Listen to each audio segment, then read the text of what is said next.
Source Hunters, I welcome you once again to the realm of Rivellon after your travels through the chasms of space.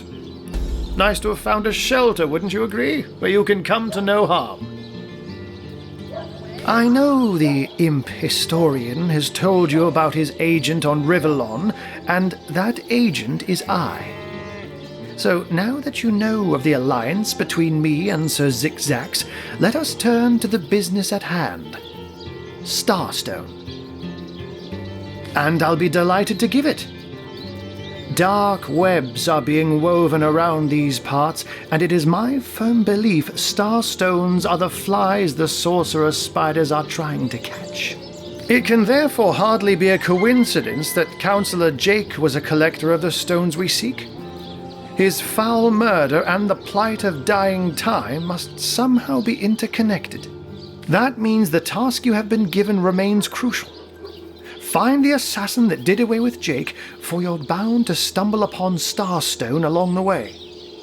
While you were being lectured by our friend the historian and the grande dame of time, I snuck into his house and had a look around.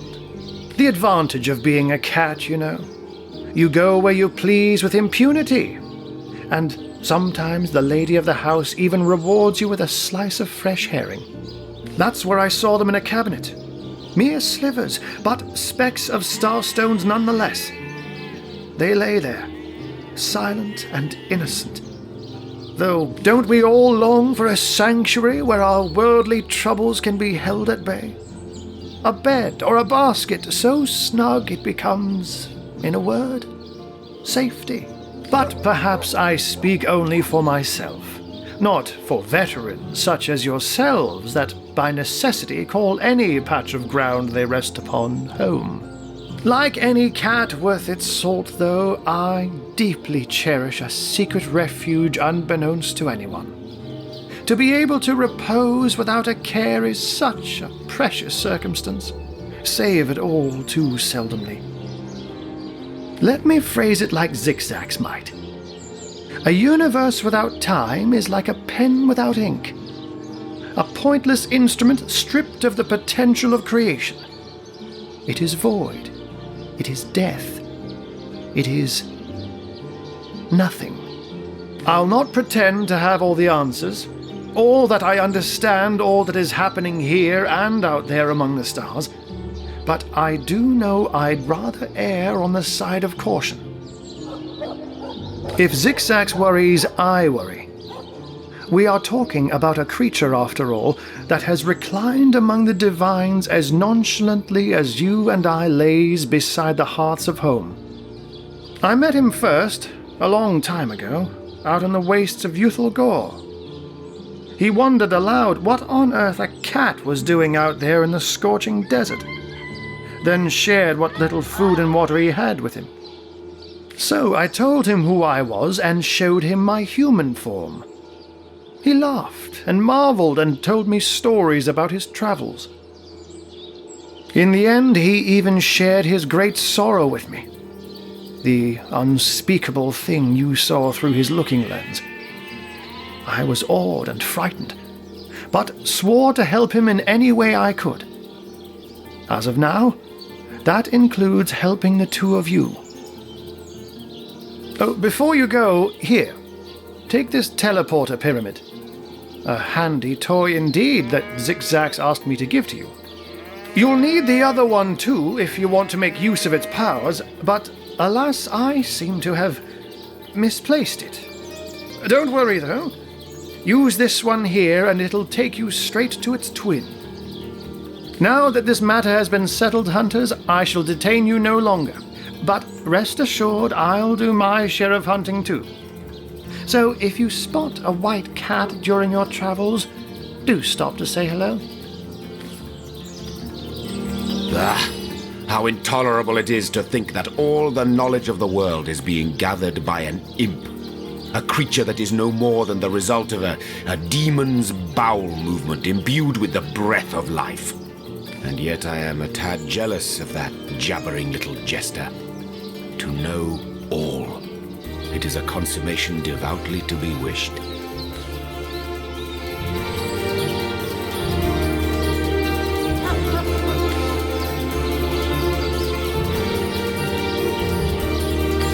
the day you lend your trust to anything that is demon-touched. But this particular specimen, it delights in scholarship. A quality, I must admit, that highly speaks to its advantage. Let us learn, Hunter, whether you like it or not, and through wisdom grow ever more mighty.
Never saw you in the king crab before.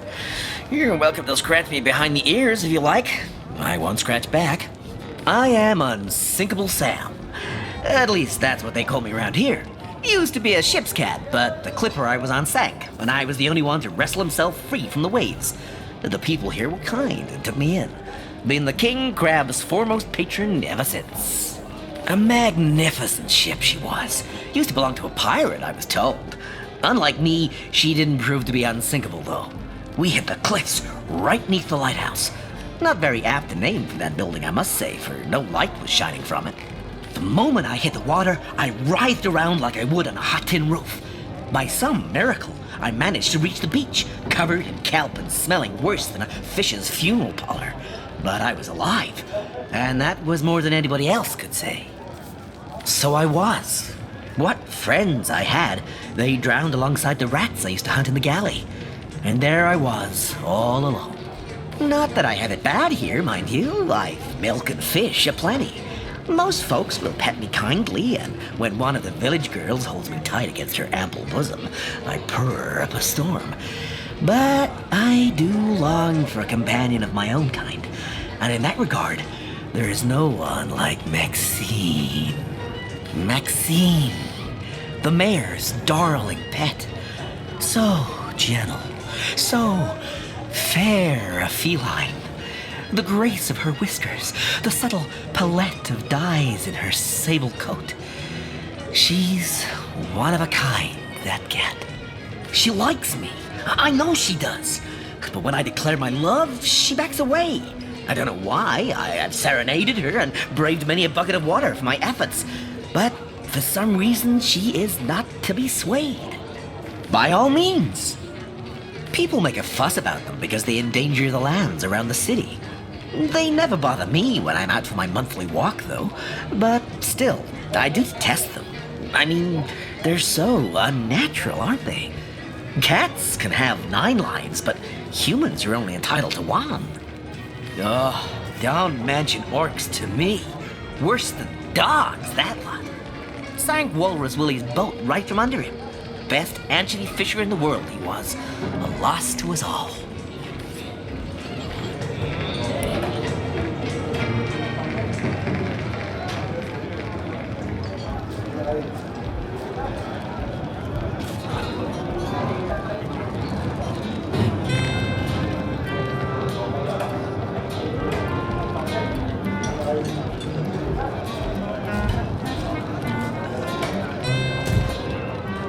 Cheese? This is more hose than a slice of this fine Coleman land.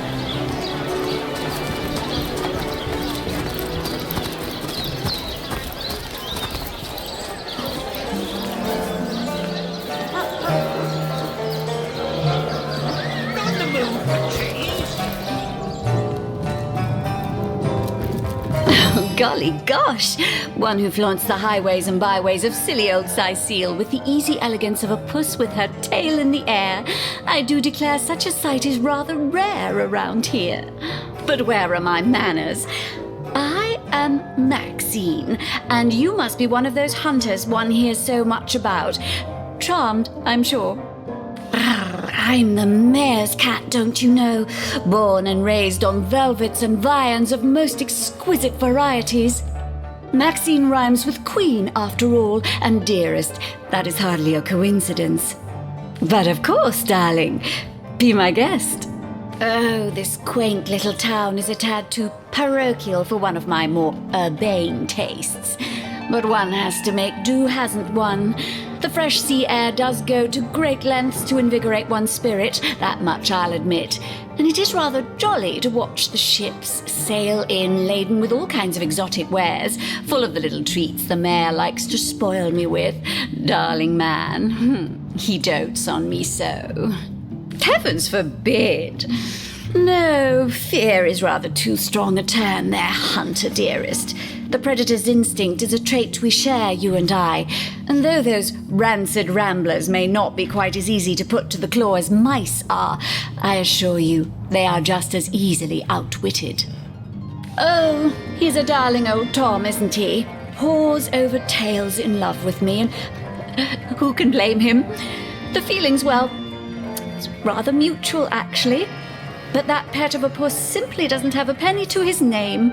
At the risk of sounding as shallow as a spaniel, I can't but admit my love does not come unconditionally. What if we were to have kittens, he and I?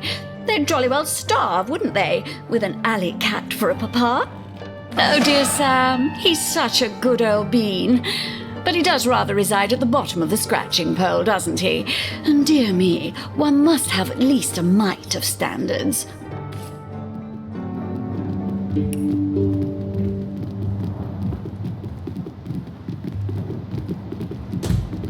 Many friends is the man with many cheeses.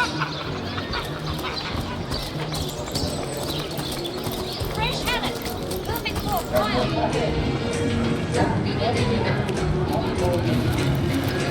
What's with you, bipeds and beer? No better drink than milk. Aye, so there's the rub. I am but a stray, and she is the mayor's cat. Oh, I do understand her, I do. She wants a Tom of means, not privation. One who brings home the sardines and the occasional halibut. Would that I still had my collar. Such a marvel it was, as bejeweled as the night sky with precious stones, said to have once been worn by a far-off Maharaja's best hunting cheater. Like the king of all cats I looked when I wore it. A gift bestowed upon me by a princess whom I had kept company during a long and perilous voyage. A precious band of gemstones, lost as I was tossed around by the waves like a ball in a game of catch. Among the waves it remains, I imagine. Worn perhaps by a crab who fancies himself a Caesar with it. If only I could be the Caesar again, and Maxine my Caesarina. Come now, Alistair. Surely you've met your match once or twice. Ha! The closest I've got to my match is when I linger over long while lighting my pipe.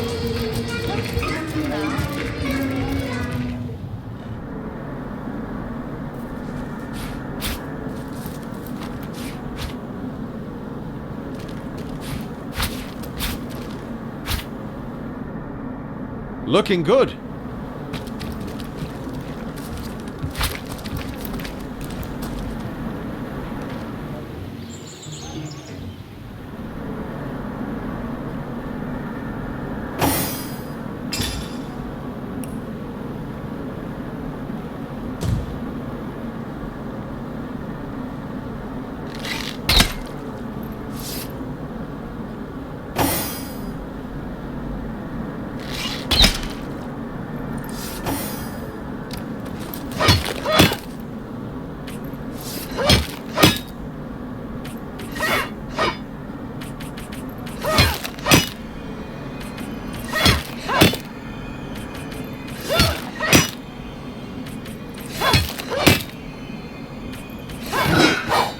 a gorilla in a porcelain store.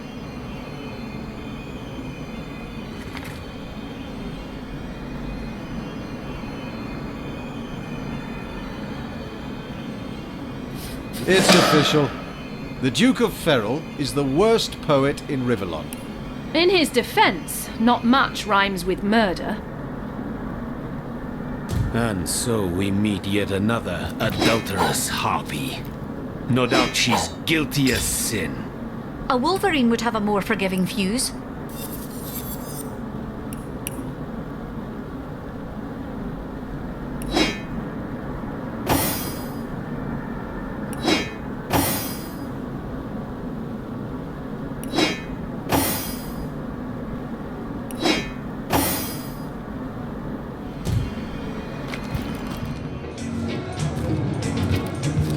The closest I've come That to my doesn't matches solve when I the linger over long I think it would be wise to pipe. inspect the councilor's corpse Careful now. and see what clues we can find. Swollen saffrons, I dare say. Ah, hello. I suppose you're here to viciously interrogate me for information I don't have, like our noble Captain Aureus before you. I am the Duke of Ferrol, though I suppose my name is in the mouths of enough ruthless gossipers that you've heard of me by now. Yes, she and I have a history. That's hardly a secret anymore. I quite doubt it was even a secret from Jake while he lived. As easy as it would be to pin suspicions on Esmeralda or I assure you that the affair was never so steamy and sordid as the busybodies around town make it out to be. Jake and Esmeralda had no great affection for each other. He had his interests, she had hers, and there was little passion left between them. Certainly not enough to fuel a murder. Which one? I've written, Esmeralda, more works of lyrical mastery than I can count. All that letter proves is my devotion to my lady, not any actual intention to do away with Jake. It's very tragic news. I won't posture and say that the councilor and I were anything near allies, but I truly never wished the man harm. Which one? I've written, Esmeralda, more works of lyrical mastery than I can count. All that letter proves is my devotion to my lady, not any actual intention to do away with Jake. Not in the mood for cheese. That excuse is more holes than a slice of this fine Gorman-bear. Let's see. Halibut, sheep's cheese, tomatoes. Watch the undead quiver in their mouldy Don't talk to me. You're making me lose focus. Can't you see I'm busy modeling? Obviously, someone's plumage isn't magnificent enough to inspire genius. All those naysayers in the past. Bah! See what I become. Hundreds of years. Let us see if you can choose the finest dream. Soothing a corpse's troubled mind. Can't have gotten far. Anybody? Neither of you cares to plead for his very existence.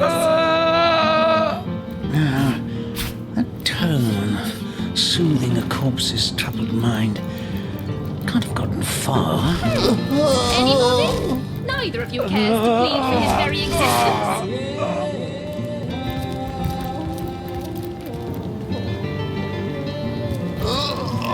Anybody? Neither of you cares to plead for his very existence. Those men hardly sound long for this world. What's taking Tenderfoot so long?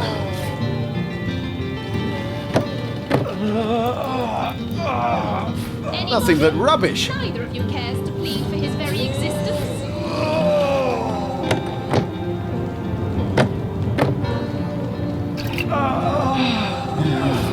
Anybody? Neither of you cares to Soothing a plead for his very corpse's troubled existence. mind. Can't have gotten far.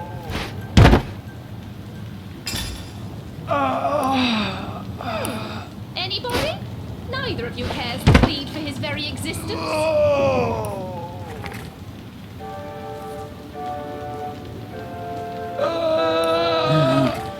That tone, soothing a corpse's troubled mind. Can't have gotten far. So, which of you is more deserving of life?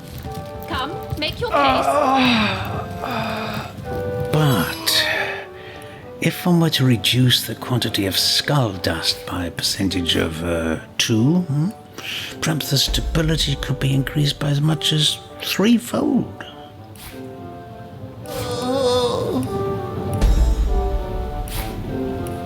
So, which of you is more deserving of life?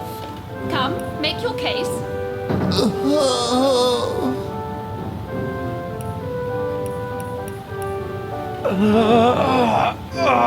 Oh, a source hunter. Imagine that. Quite a bit more petite than the last of your kind I encountered, aren't you? Yes, by nearly 20 centimeters of tibia, as my memory serves. But no matter. Even if it couldn't spare its heartiest specimen, I'm sure the Order sent the individual with the next highest probability of success. Yeah? Me? Why, I'm more than a little surprised you haven't heard of me. Perhaps I can jog your memory. It was I who cured the Duchess of Arata of her unslakable thirst, a simple pinch of atropa belladonna in her morning tea. I who discovered that aging itself can be halted by a single application of cicuta de glacie on the tongue. Not to mention that it's been my guidance that has permitted my apprentice Evelyn to make quite a name for herself around Cyseal of late. Yes. If that's how we're referring to the secretive use of a revolutionary healing method she refuses to share with her own master. She's in the other room as we speak. Perhaps you can prevail upon her to offer a demonstration. She's gotten hold of a stone, supposedly capable of fantastic feats of healing, but she won't let me take the briefest look at it. But she claims to have gotten the relic from a little northern town, Silverglen by name, and that an abbot there blessed it with the power to heal. Utter rubbish, I say. But with these blasted undead haunting the travel routes, I can hardly march up to Silverglen to learn the truth myself. Well, she certainly possesses a critical eye and an exacting manner when it comes to making difficult medical decisions. I expect she'll be a very successful healer in her own right when the time comes. She is learning from the best, after all. Certainly, what would you like to know? The councilor. Terrible loss, that. Though we were hardly more than acquaintances, I knew him to be a devoted civil servant. From what I can tell, it seems to be a simple case of jealousy turned violent. The affairs of his wife, Esmeralda, were hardly a secret, you know. I've applied myself to that problem for 2 years and still haven't come a step closer to solving it. I declare it an act of the Almighty's, if I believed in such things. Some events, Source Hunter, can be neither controlled nor understood by mere men. Healing stone. Interesting indeed. Nothing sets me on edge with inexplicable magic.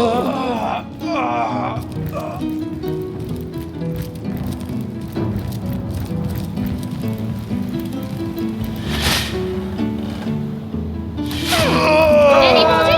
Neither of you cares to plead for his very existence? Excuse me? This is a private sick room. Who in the name of the Seven do you think you are barging in here? Out, I say, right this instant. Oh, I'm sorry. It's this task. I'm just... Who am I to meddle with life and death this way? I'm an apprentice of the healing arts. Healing! But this decision feels like precisely the opposite. I have but one healing stone, you see, and 2 direly wounded men who need it. I've been racking my brain trying to decide on the best method to settle this grave situation, but perhaps it's better off in the hands of an esteemed source hunter. Surely you are more accustomed to weighing life and death than I. What would you like to know? One of the brave few willing to traverse the trade routes plagued by the undead. A young man, but excellent in matters of business, before he fell victim to an orcish club in the north, that is. Thankfully for him, a cattle trader found him, nearly dead, but not quite so, and brought him here straight away. Quite the venerable staple of Cyseal, Stephen, and recently blessed with his 3rd grandchild. He was leading a crew of builders when a stray beam struck him in the temple, and only a few days shy of his last day of work before retirement, no less. Nearly everyone in Cyseal is familiar with Grinning Stephen, and, as you can imagine, he's quite dear to his family. Yes, a curious relic indeed. I got it from a kindly abbot, Loic by name, in the northern town of Silver Glen. He is of a certain faith, the Immaculates, they call themselves, that espouses the belief that certain stones can heal wounded flesh. I myself was nothing if not skeptical of his claims, but something happened as he handed me the stone. A small cut on my finger instantly healed, leaving no trace of the wound. Needless to say, I was astounded. But it's strange. The stone is only good for a single use at a time before it reverts to a useless, inert state. It takes time to regain its magical properties, and I guard it cautiously. You are? I thank you a million times for your help. Who have you decided should receive the healing stone?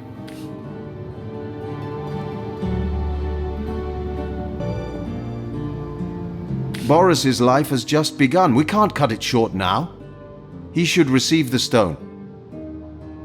Yes, Boris deserves to experience all the pleasures of life that Stephen has already enjoyed. Boris it is? Yes, I'll deliver the stone. I'm glad we'll get to save one man, but my heart breaks for the other. Thank the seven. No, this is highly abnormal. What is this? This lightning? Wish there were enough stones for both of us. Can't have gotten far. Can't say I didn't want to live. Wanted it with every fibre of my heart. Enjoy what remains of your life, will you? Never know when it'll be snatched out from under you. There are enough stones for both of us. I'm feeling stronger already. 1,000 thanks to you, my hero. I promise I won't waste the life you've given me. What will I do? What won't I do? Seeing how short life can be, how easily it can be taken from you. I'll see it all, do it all, and after I've climbed every mountain in Rivellon and smooched every girl who'll have me, I'll devote myself to learning the magic that saved me. Everyone deserves to feel the thrill of a renewed life. I'll see you around then. I'm liable to spring out of this bed at any minute. I feel no pleasure in bidding you farewell. Tone, soothing a corpse's troubled mind. Can't have gotten far. Thank you eternally for your help. I've been studying under Thelyron for some time now, but that task, being asked to play the gods, was the first time I've ever questioned my, suitability for the work. I've a passion for this work, you see. A passion to see things put in order. Ruin this particular batch. Sorry, friend. Party I wish there were enough stones for both of us.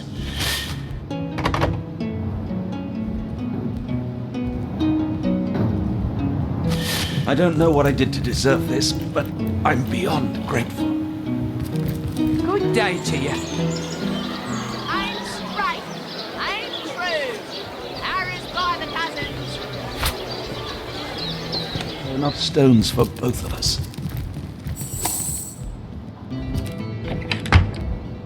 I don't know what I did to deserve this, but I'm beyond grateful.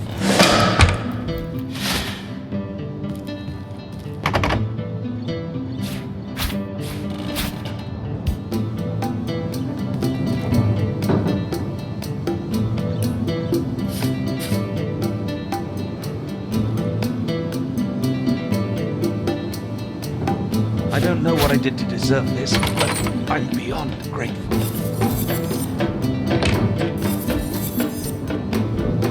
I feel no pleasure in bidding you farewell, friend.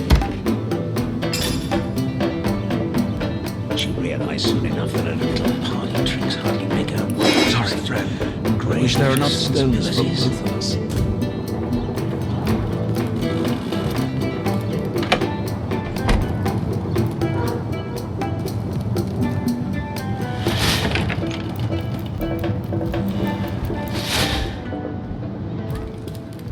I feel no pleasure in bidding you farewell, friend.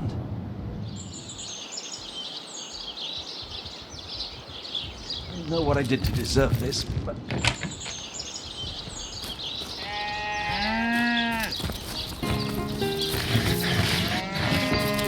I give milk.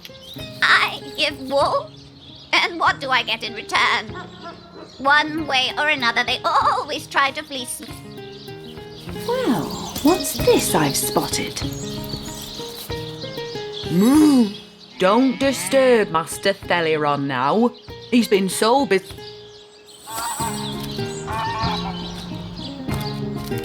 The earth here seems to have been freshly fertilized and aerated. Obviously, someone has taken great care to maintain. No, that would be an insult to the dead. And a disgrace to whomever is maintaining this gravesite, too. You step away from the grave.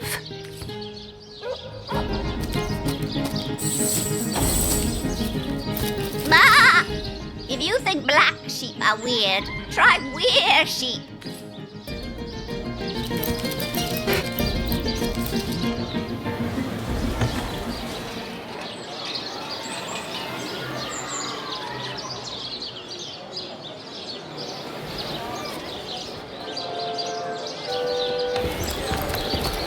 Move for cheese.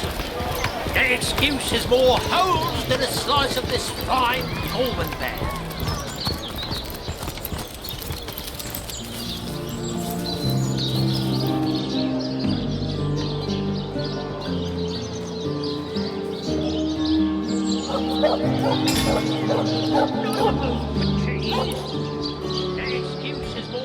My gods! What is going on here? First I have to shoo away a creeping white tomcat, and now there's a perfect stranger in my bathroom. Get out, will you?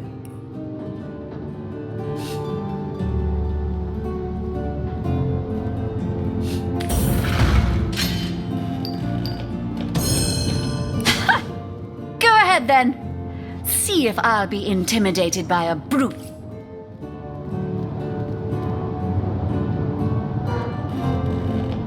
Out! No! If you please! Flowers stink much This longer. is Dear private. will smell this lady from a field away. I'll save a leg of something good for when she begins to starve. Actually, why don't you Don't join just her? stand Not there. for any Go! titillating reasons. Away with you! But because you could do with a dab of floral perfume about that quaintly odorous physique of yours. What are you still doing here? Begone! Paint a big cheese on your block with a wheel of the good stuff.